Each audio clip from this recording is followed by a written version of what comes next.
ash, bone and sickle,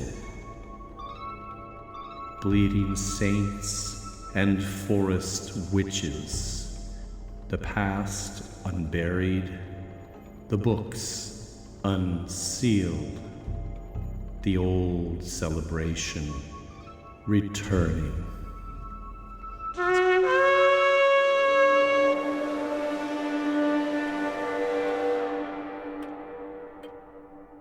Hello, and welcome to my study. Please come in and have a seat. All the books surrounding you are those used to research our show, and the individual to my right here, along with managing domestic duties, serves as our reader for any passages that will be directly quoted from these sources.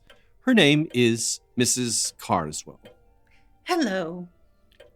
So, before we get into our show proper, I've promised Mrs. Carswell that she can read a letter on the air. Yes, and it's very much appreciated. And the letter is not written by an owl or any member of the bird family.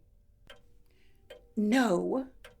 We had some very strong differences of opinion about the letter purportedly authored by my pet owl, Strix, the show before last, and as a way of smoothing that over, I've agreed to give some time over for another of Mrs. Carswell's letters this time around. Not my letter, though. Yes, I realize it's from a listener. It's from Sarah Chavez. Sarah Chavez. Yes. Who is a listener to the show? Well, I think she may listen. I mean, she's certainly familiar with the show. Well, not exactly a fan. Maybe she listens, maybe she doesn't, but somehow it's very important to read her letter. I mean, how do you even know this person? It's kind of hard to explain. Which makes it hard for me to understand. I guess you could say she's a special friend. This is all making me a little uncomfortable. I'm not. I don't mean. No, it's fine. It's just that something feels. It's a real book. I showed you the copy she sent. She's a real person. What a strange thing to say. It's called We Need to Talk About Death, an important book about grief, celebrations, and love. And you can find it on Amazon or at your local bookstore. Can I read you what she wrote? The blurb. The letter. Well, it's more of a blurb, but she sent it in a letter for me to read. Just read it. Kids' natural curiosity and questions about death are often met with silence and uncertainty because the adults around them don't have the answers. We Need to Talk About Death is full of all the facts, science, and history that make death such a fascinating subject. While important questions like, what is death? And what happens to a dead body are answered, bone and sickle listeners will especially appreciate all the strange and fascinating chapters on things like magical corpses, festivals and rituals that honor the dead, and supernatural objects that have been buried with the dead, a look at funerary rituals around the world, and much more. Okay, well, I can imagine listeners wanting to check this out, especially if they have kids, but that doesn't mean we're going to start plugging every book or project that gets sent in. No, it's just that this is a special case. A special real book written by a real person. Yes. Oh, okay, so no need to question reality then. We'll start the episode. This one is episode 128, The Mesmerist.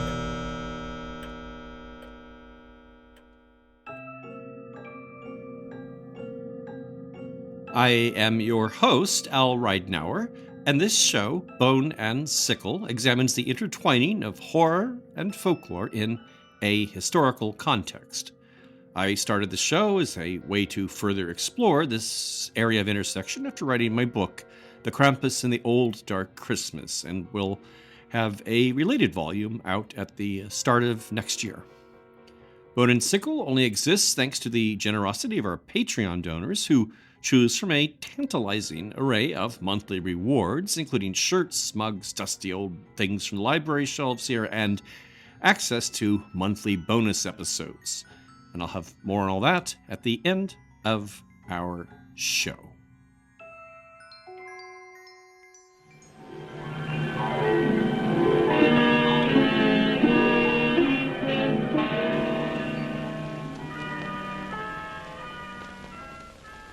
You shall see nothing, hear nothing, dream of nothing, but Svengali, Svengali, Svengali. Svengali. Svengali. Svengali. What'd he do? He hypnotized you. And don't you ever let him do it again. Those fellas can make you do anything and say anything you want. Lie, steal, anything. And then they make you kill yourself when they're done with you. Yeah, they do that. But he took my pain away. I'd rather have the pain than have it cured like that. That's from the 1931 film Svengali, with John Barrymore in the title role. Even listeners more acquainted with Svengali than the Svengali story will still, I'm sure, have some idea what a Svengali is, as the name's been generalized to designate any sort of masterfully controlling character, or particularly one responsible for another's success.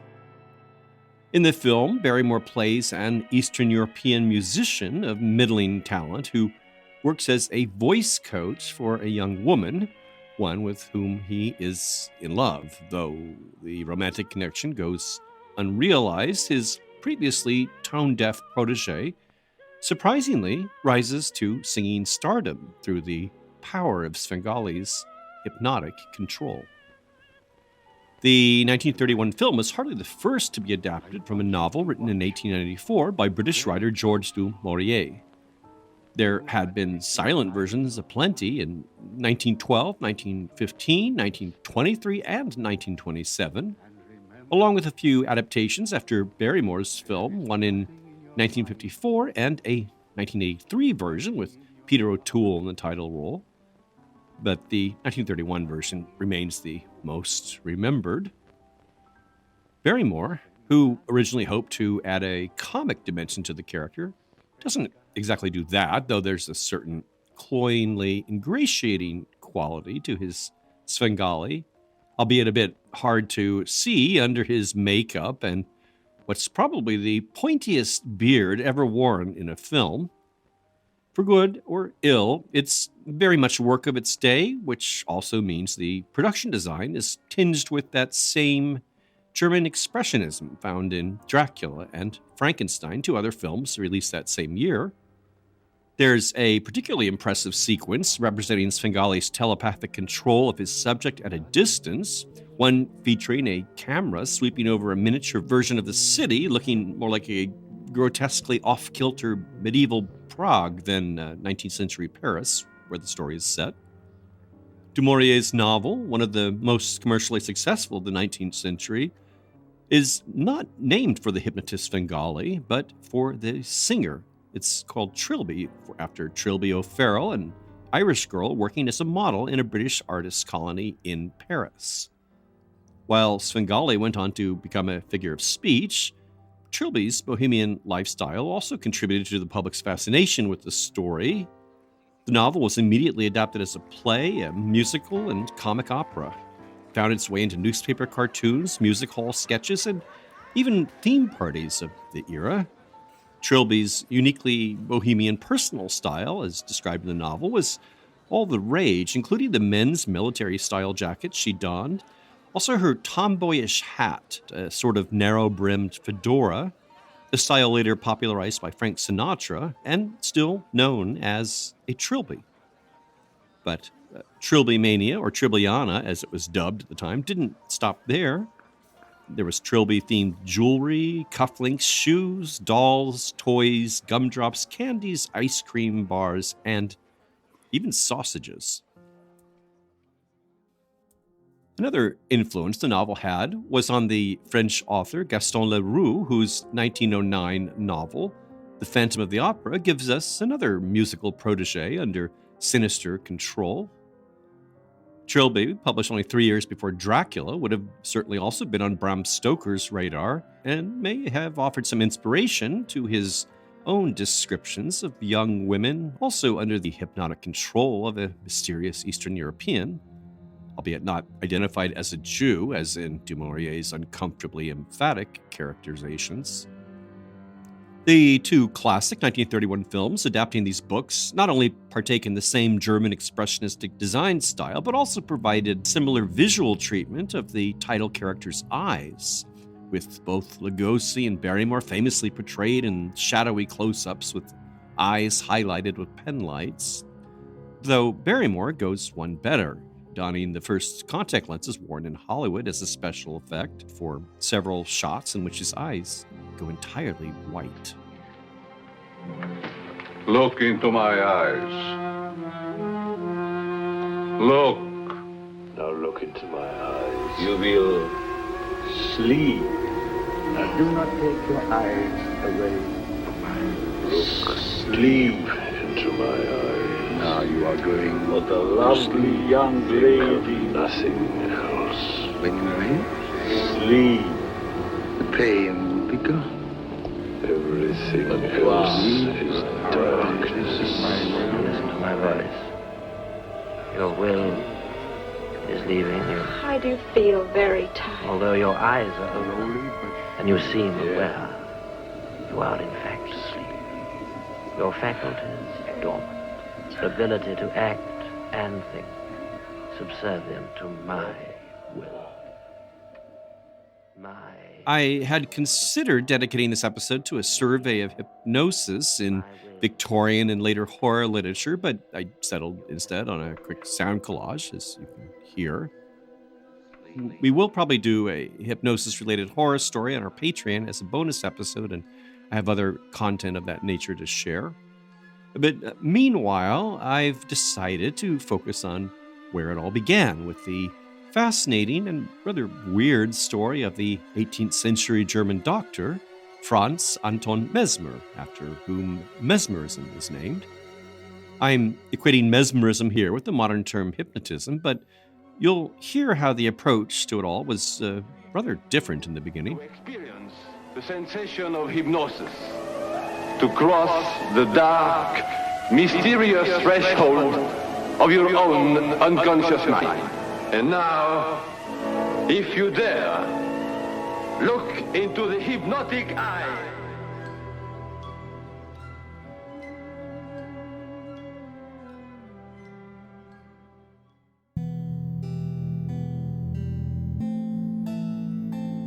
An ambitious son of a master forester in a Swabian village on the shores of Lake Constance, Mesmer hoped to pursue a career as a physician, ending up studying under the Jesuits at the University of Dillingen and Ingolstadt, Dr. Frankenstein's old alma mater, before relocating to the University of Vienna, where in 1766 he submitted a dissertation entitled On the Influence of the Planets on the Human Body. Inspired by Isaac Newton's theory of the tides, Mesmer had begun to think of the human body and mind as immersed and permeated by an invisible dynamic fluid, one moving in a way comparable to the moon's gravitational pull upon the tides. The latter was referred to at the time as planetary or cosmic magnetism, to distinguish it from the mineral magnetism, that of a lodestone attracting metals.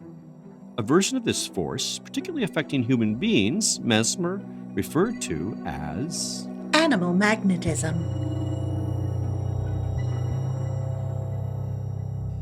Now, this isn't to be understood as bestial or having anything to do with raw sex appeal, as the term's casually used today. It's from the Latin word animus, designating the animating principle, the mind, spirit, or life within all creatures that walk, fly, swim, or think too much. Mesmer's thinking was very tied to the Enlightenment ethos in that it recast religious discussions of the soul into a scientific framework where it might be considered alongside properties of the natural world, including tides, gravity, and magnetism. But there was also this anti-Enlightenment aspect, the crisis, as it was called, something Mesmer deemed essential for his magnetic healings. And this crisis could be rather unsightly, but more on that later. Mesmer's philosophy, or mesmerism, though that's not the term he or others used until 1814, a year before his death. Anyway, Mesmer's way of thinking about the healthy individual was analogous to a well-functioning water mill. A jam within the system, keeping the mill from its proper function, would need to be unjammed or shaken loose through a crisis or the application of an outside magnetic force by the physician magnetizer. This outside influence was only possible in a trance state or magnetic sleep, during which individual control was ceded to the flow of the vital substance as directed by the therapist. Behavior during these trance episodes, as it turned out, did not exactly epitomize Enlightenment ideals. It did, however, clearly anticipate later clinical psychology's preoccupation with cures through induced crises, through the release of emotions and the uncovering of difficult psychological material. Well, I hope this is all making sense to you. I don't know how it could. These theories were not all at once articulated. In fact, it may have been something just systemized after the fact. Mesmer's theories did not immediately arise from or proceed into practice. There are questions and gaps in his biography, the whole of which, the more you look at it, takes on the feeling of one big theatrical improvisation. Trying to put it all together, from the date of his dissertation, we know that he did not leave school till the ripe old age of 32. It also turns out that much of this dissertation was directly plagiarized from a physician friend of Isaac Newton, namely Richard Mean's work on the rule of the sun and the moon over human bodies and diseases arising from them. 2 years after submitting his plagiarized thesis, Mesmer married a wealthy widow, Anna Maria von Posch, whom he would later abandon once he'd moved to Paris and engaged a bevy of wealthy clients there. Even the notion of magnetic healing was not originally his. At the age of 40, Mesmer became acquainted with Maximilian Hell, a Hungarian Jesuit and astronomer then living in Vienna. After witnessing and collaborating in some of his magnetic treatments, Mesmer borrowed the idea, possibly even the very magnets, for his own experiments, apparently making no real distinction at the time between mineral magnets and the animal magnetism with which his work would become identified. While Mesmer would at various points declare the common magnet as unnecessary to the direction of animal magnetism, they still showed up in accounts at later dates, which is the sort of thing I mean when I refer to his career as a sort of loose improvisation.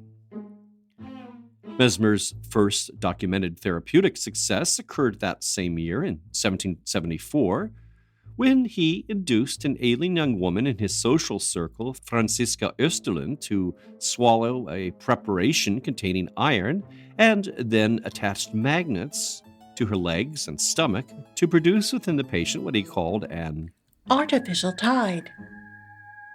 The results were dramatic enough to attract attention, with the previously emaciated Fräulein Franziska regaining a healthy weight and quickly married off. Building on this, Mesmer toured Bavaria, giving exhibitions of his technique and offering his opinion to the Munich Academy of Sciences on the currently much discussed spate of exorcisms being performed by the Austrian priest Johann Gassner, all of which Mesmer explained as a deceptively religious use of, you guessed it, animal magnetism, thus virtually ending Gassner's career and furthering his own.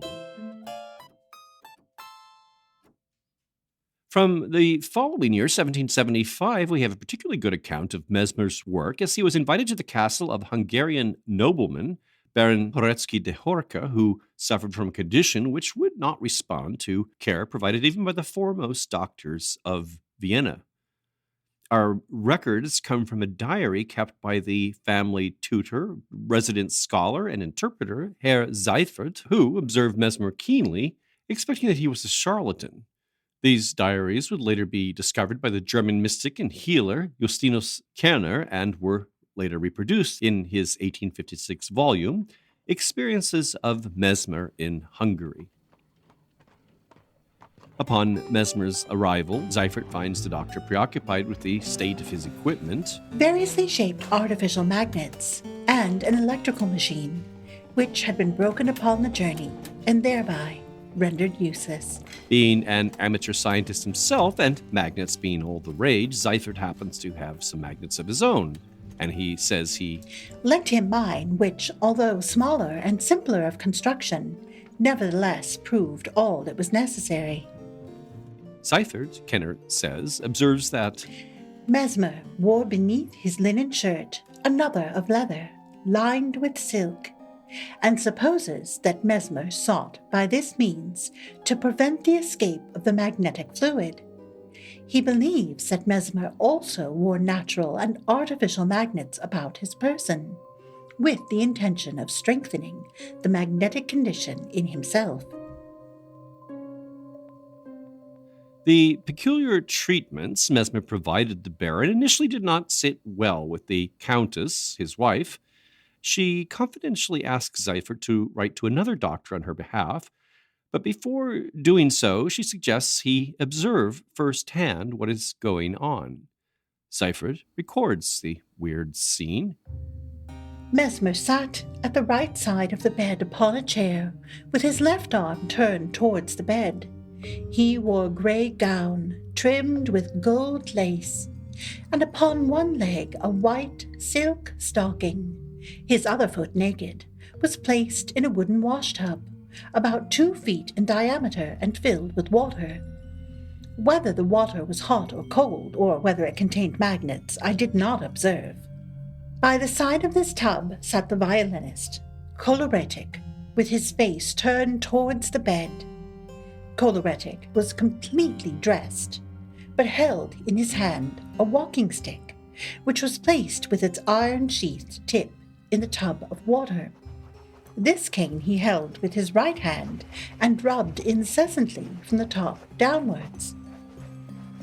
Seifert proposes that these weird actions were intended to produce static electricity, presumably something of therapeutic value. Then he continues, Both these personages were silent. It was only the Baron who spoke, whilst he lay in bed covered alone with his fur coat made of wolves' skins. Later, Curiosity led me again to the chamber of the sick man. Everything there remained unchanged. There was no end to the delirious talk, the curses, the lamentations, and the whimperings of the poor Baron. Frequently he besought us to shoot him dead outright. We, none of us, were in a comfortable state of mind. Mesmer alone appeared grave and thoughtful. When the crisis of the disease appeared to Mesmer to have reached a sufficient height, he left hold of the Baron's hand, and in place of his hand caught hold of him by the foot when the violence of the paroxysms abated. We imagined that the whole was over, when suddenly Mesmer seized the Baron by his hand once more, and the paroxysms returned. For some time he thus exchanged his hold upon the Baron, with the results ever the same in their alternation. for at least another day or so, the process continues amid the Countess's protestations, which are met by Mesmer's calm insistence that a cure is imminent. At length, the doctor emerges from the bedchamber, leading the Baron into the presence of the Countess, who was greatly delighted once more to behold her husband, apparently again in his usual health.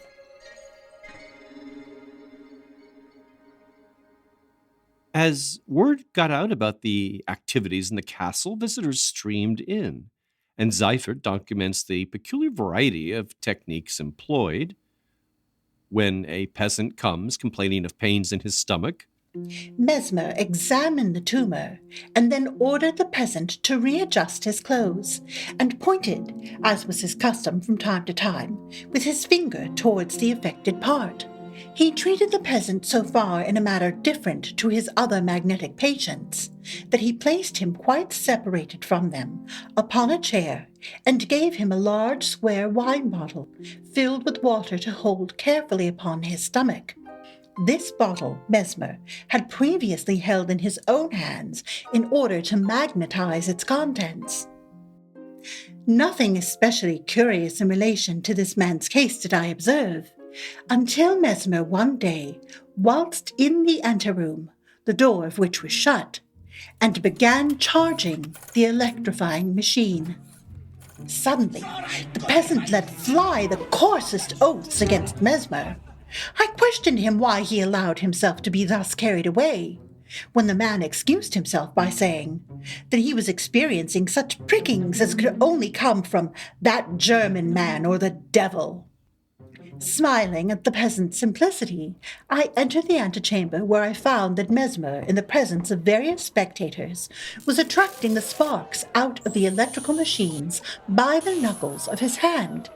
At each repetition of the experiment, the peasant, sighing and compressing his teeth together, as I could both hear and see as I did, with one foot in the antechamber, the other within the hall.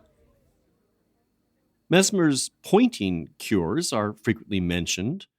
Another villager arrives in a debilitated state, and Mesmer, having inquired after the seat of the complaint, pointed with his finger towards the man's chest, standing at some little distance. The patient then exhibits a strong convulsion in the presence of many witnesses, and vomited a considerable quantity of matter.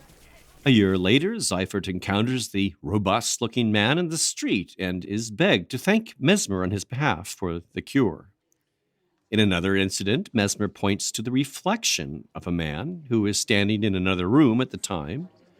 Despite being unaware or unable to see Mesmer's actions, the man, Seifert says, was seized with convulsive movements, and the others who were in connection with him, though holding each other's hands, were each one affected according to his or her nature. This idea of a therapeutic magnetic fluid passing like an electrical current through interlocked hands becomes more prominent as Mesmer drew increasingly large numbers of enthusiasts seeking treatment, and is mentioned with particular frequency in the context of his later years in Paris. But back to Vienna.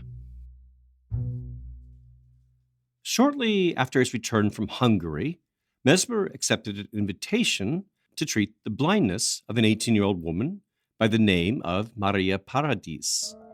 This would be a pivotal episode for Mesmer, not only because of the dire condition to be treated, but because of the young woman's peculiar status. She was the daughter of a personal secretary to Emperor Francis I and goddaughter to the Empress. Beyond that, and despite her blindness, she was a pianist and singer of some renown, and regarded as a protege by the Empress, who provided her with a stipend to further her musical studies. Paradis performed within influential Viennese circles. She was acquainted with Haydn, Gluck, Salieri, and Mozart, who's thought to have written for her his Piano Concerto No. 18 in B-flat major. She also composed herself 5 operas and 3 cantatas, using a notation system of her own invention, something involving pegs of diverse sizes placed in a board representing musical staves, all of which would be later transcribed by copyists. Her blindness was said to have begun at the age of 3 with a convulsive twitching in the eyes, and resulted in the girl being subjected to all manner of misguided medical procedures, including encasing her head in plaster for an entire week, as well as the application of electricity to her eyes. The idea of treatments involving subtle energies and Mesmer's gentle hand-waving would hardly have seemed a risky proposition after all this. We know his treatments went on for a year and some months, so there must have been something positive about the German doctor's approach. In fact, Mesmer claimed to have relieved Maria's blindness to the extent that she could make out certain objects, though allegedly had trouble interpreting what these were. However, this was flatly denied by Josef Barth, a professor at the University of Vienna who occupied the first department of ophthalmology established in Europe. He'd previously consulted on Maria's case, and it's been suggested there might have been a certain competitive bias involved in his assessment. At least, this is what Mesmer said. Skeptics, however, believe that Paradis feigned visual competence to please Mesmer, or even that there was a romantic relationship between the two, as Mesmer had insisted on her taking up residence in his home for over a year during the course of treatments.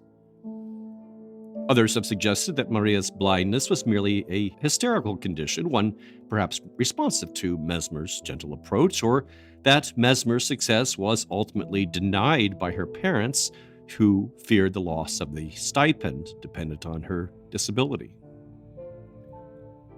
Whatever happened, we don't know, but Mesmer's standing within the better circles of Vienna seems to have been compromised, and shortly thereafter, in 1777, he relocated to Paris, and Marie Paradis spent the rest of her life in blindness.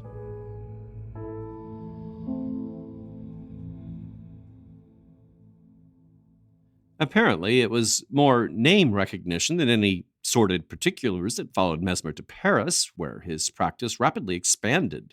To accommodate the throngs, he used a scaled-up version of the tub mentioned earlier, the multi-person baquet or tub, described by a Scottish physician, John Grieve, in a 1784 letter to a fellow doctor, Joseph Black.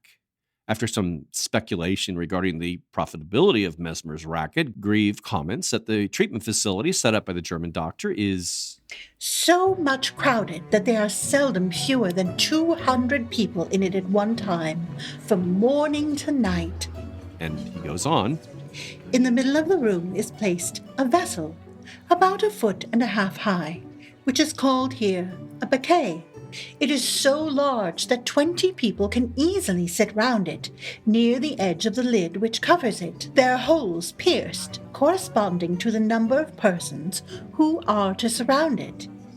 Into these holes are introduced iron rods, bent at right angles outwards, and of different heights, so as to answer to the part of the body to which they are to be applied.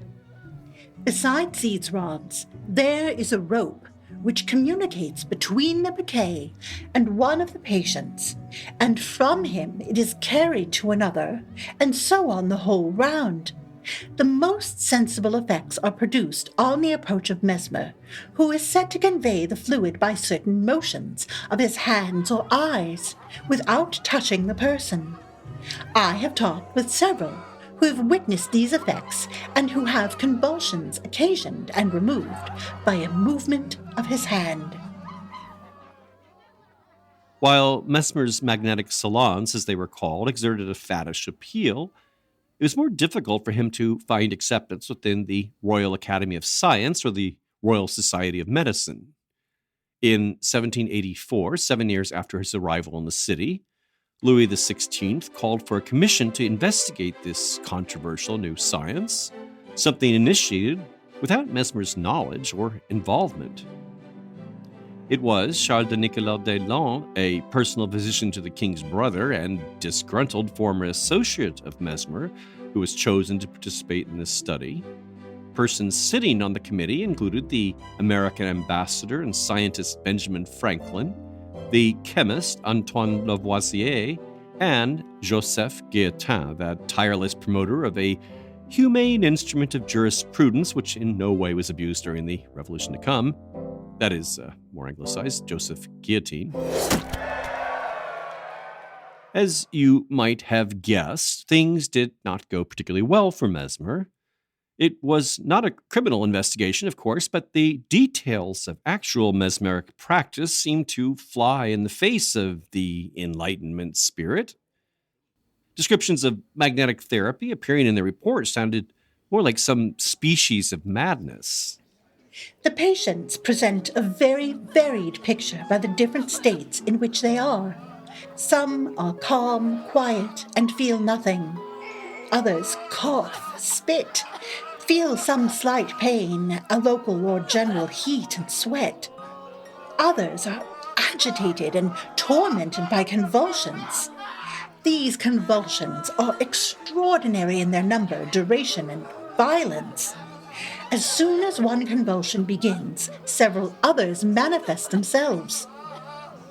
The commissioners have seen some that lasted 3 hours.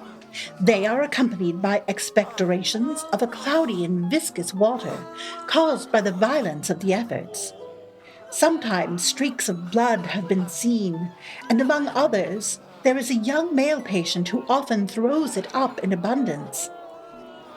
These convulsions are characterized by rapid, involuntary movements of all the limbs and of the whole body, by tightening of the throat, jerking movements, wildness and confusion in the eyes, piercing shrieks, tears, hiccuping, and immoderate laughter. They are preceded or followed by a state of languor and dreaminess, a sort of prostration and even drowsiness.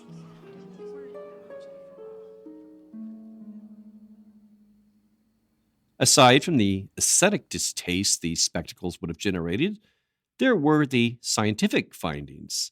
After conducting double-blind studies on subjects who had been magnetized and those who had not, the commission ultimately concluded that any effects experienced could simply be chalked up to imagination. After the report was issued, the faddish enthusiasm with which Mesmer had been greeted turned as quickly to skepticism. He left the city, seeking greener pastures elsewhere in France, Germany, Austria, and Great Britain, never staying anywhere that long, but eventually settling in Switzerland, where he practiced for a few years, and then retiring to his birthplace in Meersburg, Germany. By 1789, Mesmer had become a figure suited to slapstick parody.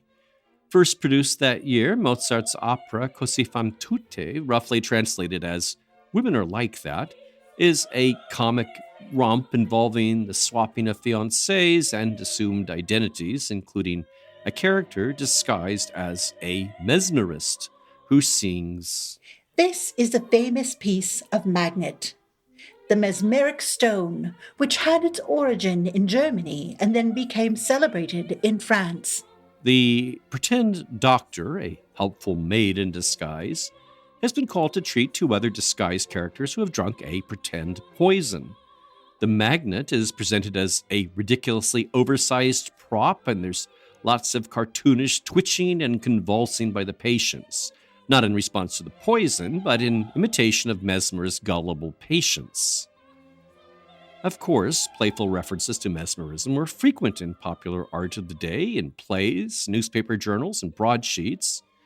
The opera is only worth mention because Mesmer had been friends with the Mozart family. His marriage to the wealthy heiress not only allowed him to purchase a large estate with beautiful gardens, but also to move in these elite circles, as well as patronize the arts, including the work of a young Wolfgang. Because of the age difference, Mesmer was 22 years older than the young Mozart. It was more the boy's father, Leopold, with whom he was friendly, but he's said to have invited the child prodigy to present his opera, Bastien und Bastien, composed when the boy was 12, in a private theater on the Mesmer estate. The offer being made when other venues had refused it on the grounds that it could not possibly have been written by a child of that age. We don't, however, know if it was ever performed there. There are a couple documents confirming this Mesmer-Mozart connection, including a 1773 letter Leopold wrote to his wife in Salzburg, remarking, "The Mesmers are all well and in good form as usual. Herr von Mesmer, at whose house we lunched on Monday, played for us on Miss Davies' harmonica, or glass instrument, and played very well. It cost him about 50 ducats, and is very beautifully made."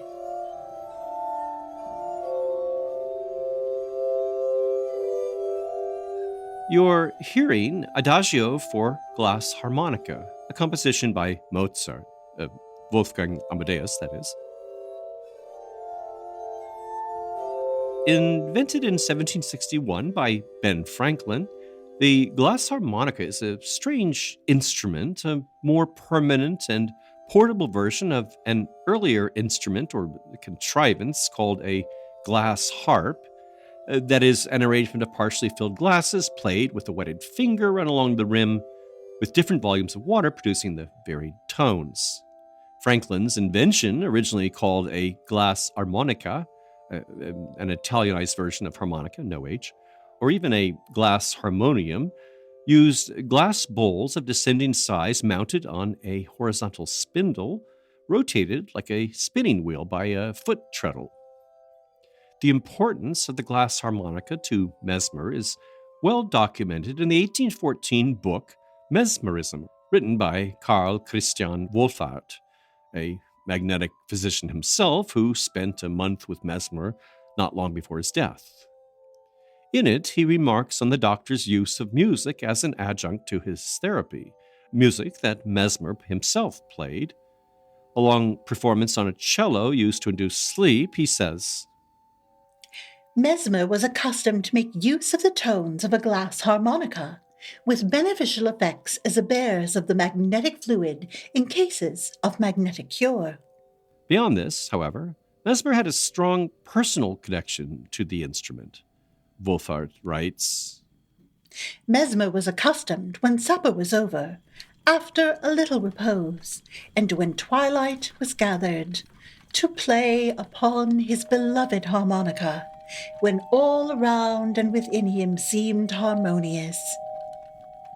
As his playing became more and more animated, and the tones drawn forth by his hand became more intense, he would accompany the music with his voice, singing in a low tone and guiding his fingers by the modulation of his voice, which even now in old age was very agreeable. Thus his soul entered into the music, and such a harmony of the spheres as was this music I have never since heard.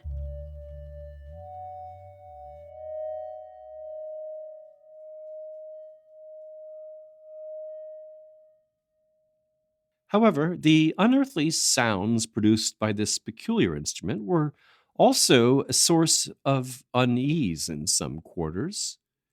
It was feared that its tones could unsettle the brain, provoke melancholia, or provide a medium through which unwelcome spirits might enter. Legends became attached to those known to perform on the instrument. Marianne Davies, the performer mentioned in Leopold Mozart's letter, a British musician originally recruited by Franklin to showcase his instrument, who also toured Europe with a glass harmonica of her own and even provided lessons on the instrument to a young Marie Antoinette, was said to have been afflicted with melancholia and other nervous disorders. The German musician Marianne Kirchgessner, for whom Mozart composed a few pieces, was another touring harmonicist who, oddly, like Marie Paradis, happened to be blind, left without sight after a case of smallpox at the age of 4. It was widely reported that her musical career had ended with her death in an asylum, though in fact she died of fever contracted after her touring carriage plummeted into a ravine. She was only 39, so perhaps rather unlucky, if not insane. Fears of the glass harmonica seem to have been particularly strong in Germany. The Ghost Call, a story about a haunted glass harmonica played by a phantom hand, was included in a volume of ghost stories by Johann August Appel, the German author whose works were read by Byron and the Shelleys on that June night in Italy that inspired the novels Frankenstein and Dracula. And the German critic J.L. Röhlig, in an 1804 pamphlet on the harmonica, asserted that the instrument could make women faint, send a dog into convulsions, make a sleeping girl wake screaming through a chord of the diminished seventh, and even cause the death of one very young.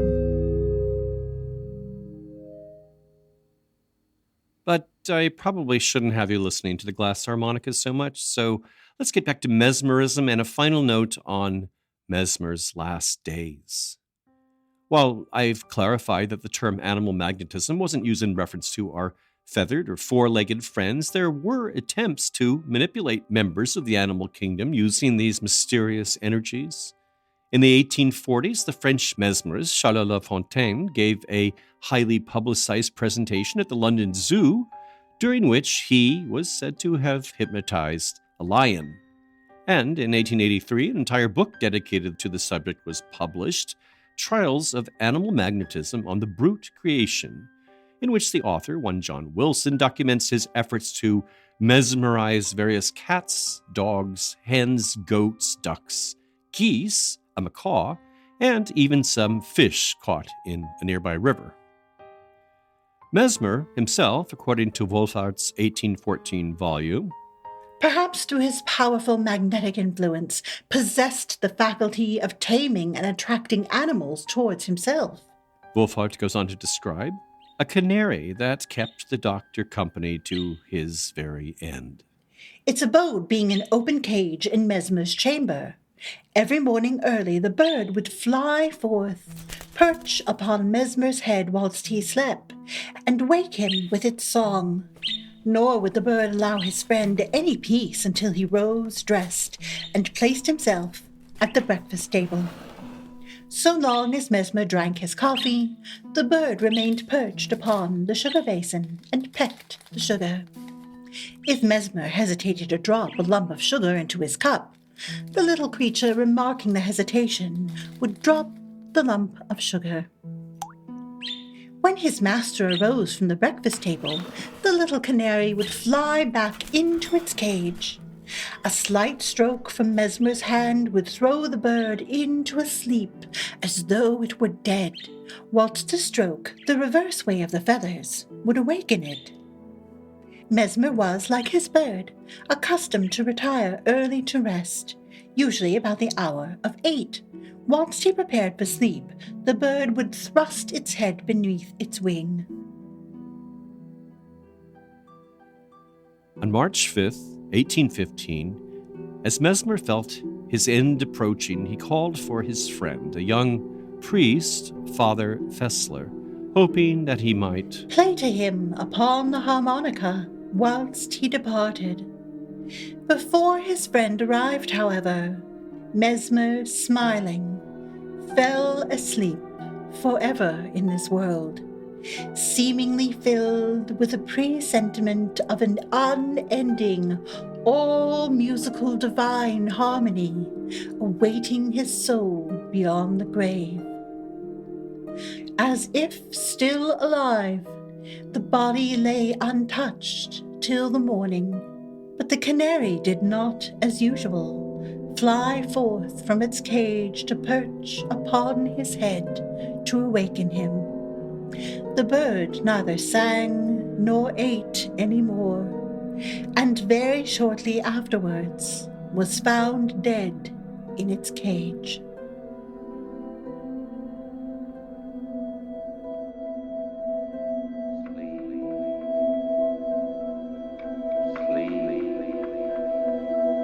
Just relax, sleep, float away.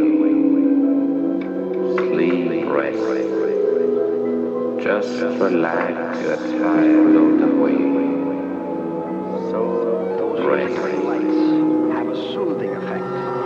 You're As you tired. rest them, you begin to feel every muscle in your body settling back in comfort and rest. You are going to rest now. Sleep and rest.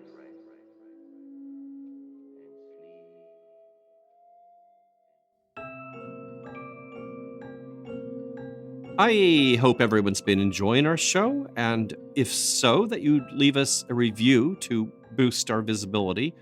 We've added a link to walk you through that process on our website. You can find it via the reviews menu, or even better, join us on Patreon as a supporter. Among the many reward tiers available, a monthly pledge of $2 provides you immediate access to posts on our show blog in which I share curious tidbits from history, folklore, and films related to our general subject matter. Donating a mere $4 or more monthly brings you an extra episode every month, one similar to what you've just heard, but a bit shorter. I should also mention that when you access the blog and bonus episodes, it's not just the material from the current month we're talking about. There's a long archive stretching back to 2018 with content you can immediately enjoy. Other rewards include downloads of those show soundscapes heard under the narration, the show scripts, my Krampus book, various t-shirt and mug options, and unique hand-packed mystery kits. Pledges start at $1 a month and can be canceled at any time. And here are some of those heroic souls who've recently signed up and to whom we are very grateful. Thank yous to UK listener Kaz Catlin and a Krampus aficionado, Jennifer Fonseca, and to new listener, Willis Goldbeck. Bone and Sickle is written and produced by me, Al Reitenauer. Mrs. Carswell is played by Sarah Chavez, whose book, We Need to Talk About Death, can be found on Amazon and in stores near you. Thanks so much for listening.